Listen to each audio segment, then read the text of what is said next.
We have all heard it a million times. You should have an ideal client avatar. And I, for one, don't believe in it whatsoever.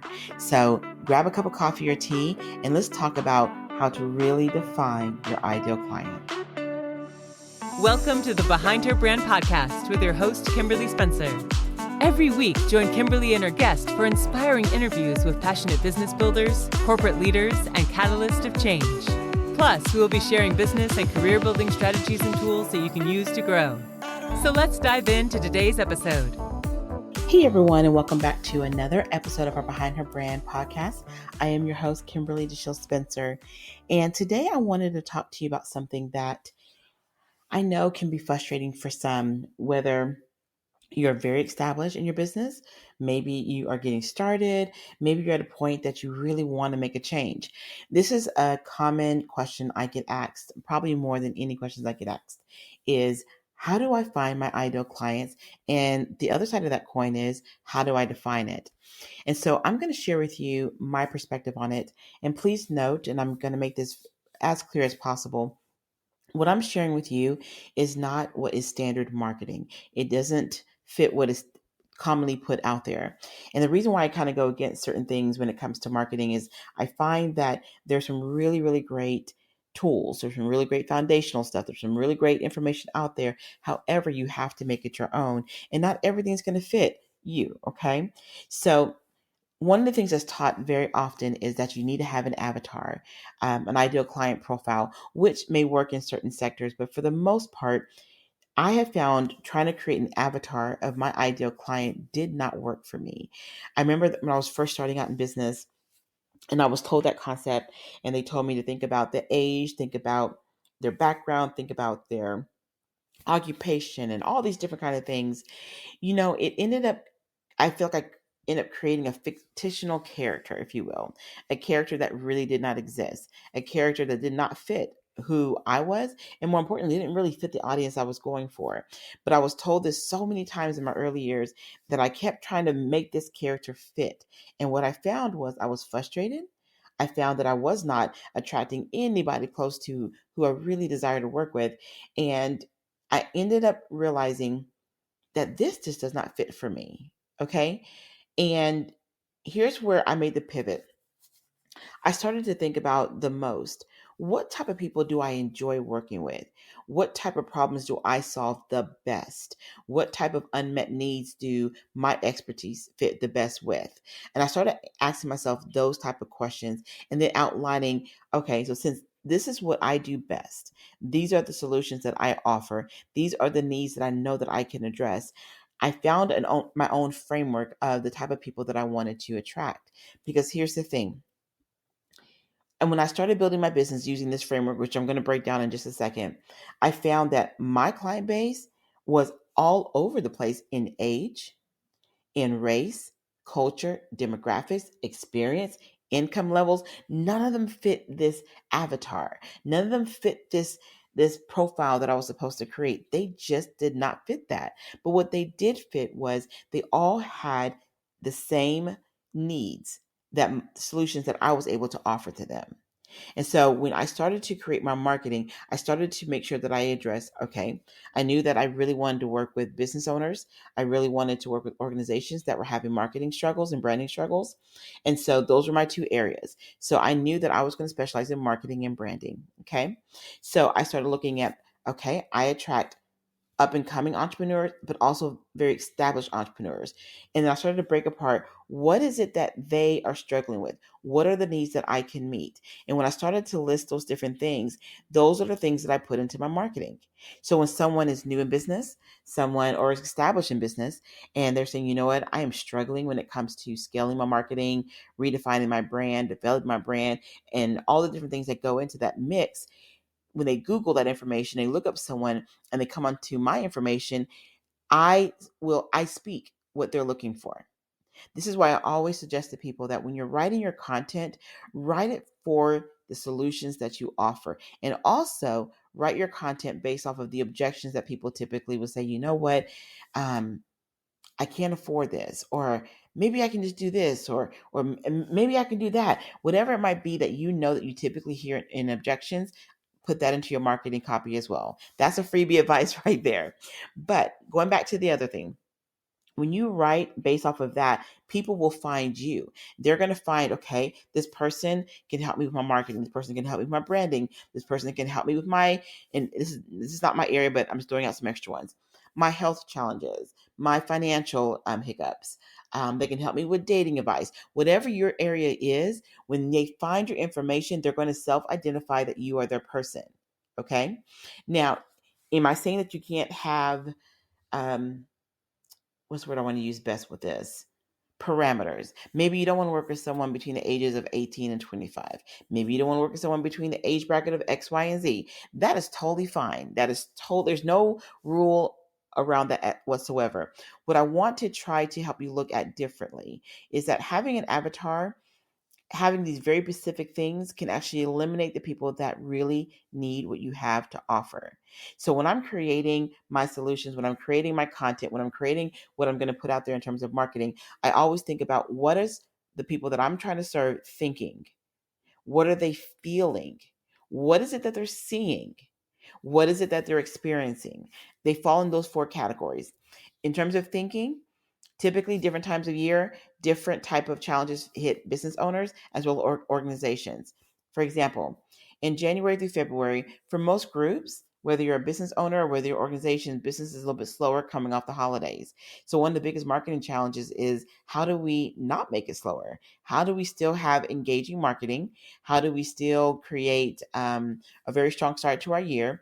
How can we do all these different things? So I know what they're thinking in that moment. I know what they're feeling, that anxiety a little bit of, okay, we got to make sure we hit the year strong.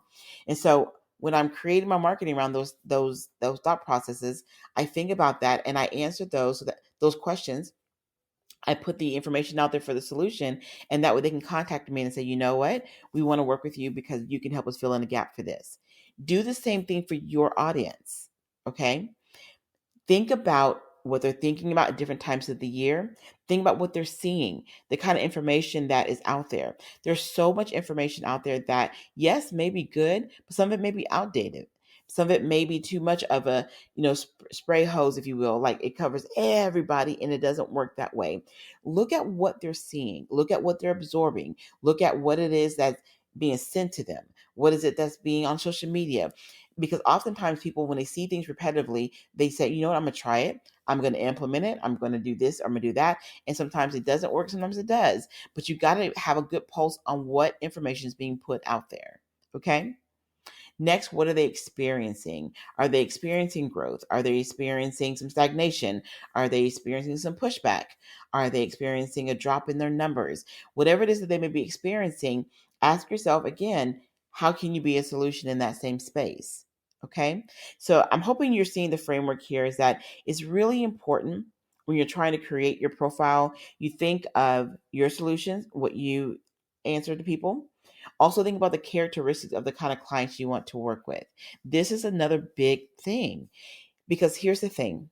You don't want to open a door to just anybody and everybody that may not fit your core values, may not fit your business values. They may not respect your boundaries, what have you. It is important that you have a good gauge on, these are the type of personalities I really, really gel with. And here's this more importantly, when you really know the kind of people that really make you feel like, man, I love someone that's coachable, someone that loves to try new things, someone that's creative, someone that really has a heart for family and friends, and maybe they have a spiritual life, whatever that might be that you find, man, these are my people. These are the people I love to serve. That should also show up in your marketing. That should show up in your social media. Because when I look at someone that I may want to hire for something, I search everything about them. And I want to see, what kind of person are they? What kind of company is this? What kind of team members do they have? And I ask myself, are these the kind of people that I want to work with? Are these the kind of people that I want to interact with? And so people do the same thing with you. So again, this goes into creating your ideal client profile, if you will.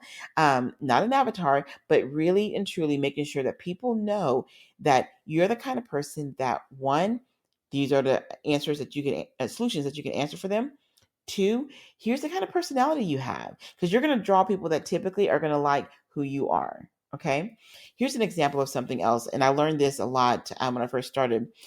There was a couple of people that did exactly what I did. And I say a couple, but there's always a million people that do what I do. But Um, there was one person in particular in my area, my city, and I have a different approach. She has a drastically different approach. We couldn't be more different. Okay.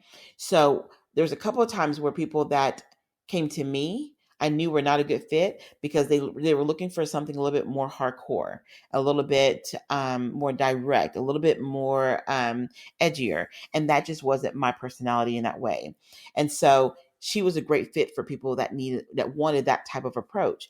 I was a good fit for other people that wanted a different type of approach. So our marketing solutions were very similar. But here's what separated our client profile base was by the characteristics of our brand, the characteristics that we showed people about who we were. And the people that were drawn to our respective personalities were the ones that were attached to our not marketing, but to our brand and actually hired us. So I'm going to challenge you to spend a few minutes and think about every solution that you offer. Okay. Then ask yourself, when I go to my marketing and my outlets, and you guys may have heard me say this another time on a podcast because I just believe in this, make sure that you're communicating what it is that you actually offer. Okay. That is very important. Second, again, look at the personality, the characteristics. Think about what is your audience thinking, feeling, seeing, and experiencing. That is very key. Okay. So I hope this helps you a little bit. I'm going to challenge you and end on this note. I am not going to say that avatars are bad. Please don't mistake what I'm sharing with you today. But for me, I found it limiting because it did not fit the people that I was drawing in. It did not fit my client base at all.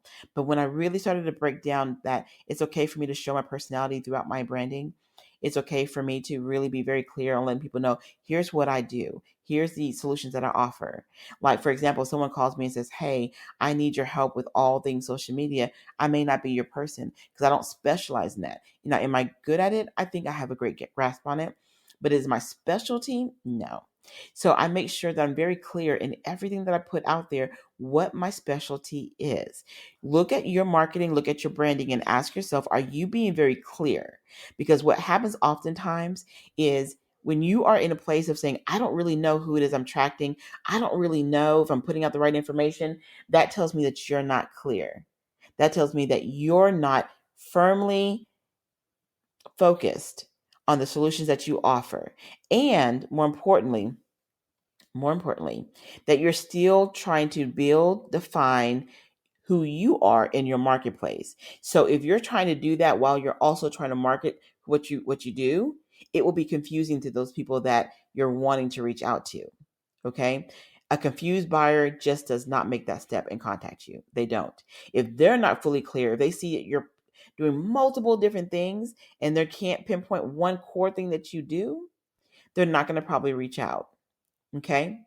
So I'm going to challenge you to look at everything again. I know I've said this before. I'm going to still probably always say this throughout my podcast because I think it's very important that you constantly look at what is it you're putting out there, because the person that you're wanting to work with, they need to be clear on who you are. They need to be able to identify you very quickly. They need to be able to say, oh my gosh, I need this. I really want to get healthier. So since she's a nutritionist and she offers these kind of solutions, I want to work with her. Or I need some organizational change. Man, my team is all over the place. So this person says they're specialized in this, and everything I read about them seems to fit that. That's my person. That's what you want people to do, to self-qualify themselves in selecting you as a person that they're going to connect to.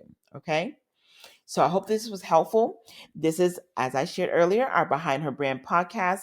I would love any feedback that you have, any questions that you may have. Please reach out to us, because the goal of the podcast is to help you, is to hopefully give you a little bit of nugget to say, you know what, let me put this in action. And hopefully, and that's my hope and my prayer for each of you listening, is that it helps you propel forward.